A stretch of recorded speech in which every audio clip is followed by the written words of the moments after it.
शिवसेना ने एक बार फिर से अपने तेवर कड़े कर लिए हैं। सूत्रों से खबर यह मिल रही है कि शिवसेना बीजेपी को बिना शर्त समर्थन देने को तैयार नहीं है।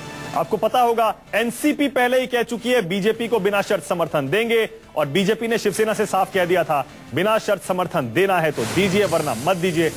अब शिवसेना ने कह दिया है, सूत्रों के मुताबिक शिवसेना ने तय कर लिया है कि बिना शर्त समर्थन हम बीजेपी को नहीं देंगे। सिद्धांत मिश्रा जुड़ गए मुंबई से और जानकारी के साथ। सिद्धांत, क्या खबर है?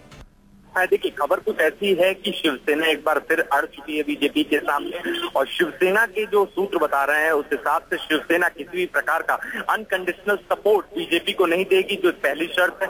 दूसरी शर्त यह है, शिवसेना ने लगभग 10 पोर्टफोलियोज की मांग की है, जिसमें से शिवसेना ये चाहती जो 31 तारीख को भव्य आयोजन हो रहा है शपथ ग्रहण समारोह का, उसमें कम से कम 2 विधायक शिवसेना के भी शपथ लें मंत्री पद के लिए, क्योंकि जो बीजेपी की ओर से प्रयास हो रहे हैं वो पूरा जो समारोह है वो नरेंद्र मोदी महाराष्ट्र के सीएम और बीजेपी के इर्द गिर्द रखना चाहती है। जो शिवसेना की बड़ी शर्त निकलकर सामने आई है वो ये है कि वो चाहते हैं कि वानखेड़े स्टेडियम में जो शपथ ग्रहण समारोह हो रहा है उसमें कम से कम उनके 2 विधायक मंत्री पद की शपथ लें। तो एक बहुत बड़ा, जिसे कहते हैं, प्रस्ताव शिवसेना द्वारा बीजेपी को भेजा गया है। बीजेपी के जवाब का इंतजार है शिवसेना को। आज शाम 6 बजे मातोश्री में एक अहम बैठक होने वाली है। बैठक के बाद हो सकता है उद्धव ठाकरे भी मीडिया से प्रेस से रूबरू हो, जिसके बाद वो प्रस्ताव रखेंगे और क्या जवाब उनको बीजेपी की ओर से मिला ये पूरी बात मीडिया से साझा करेंगे। जी सिद्धांत, इसका मतलब ये है अगर शिवसेना अड़ी रहती है तो फिर बीजेपी के सामने अल्पमत की सरकार बनाने के अलावा और कोई चारा बचेगा नहीं,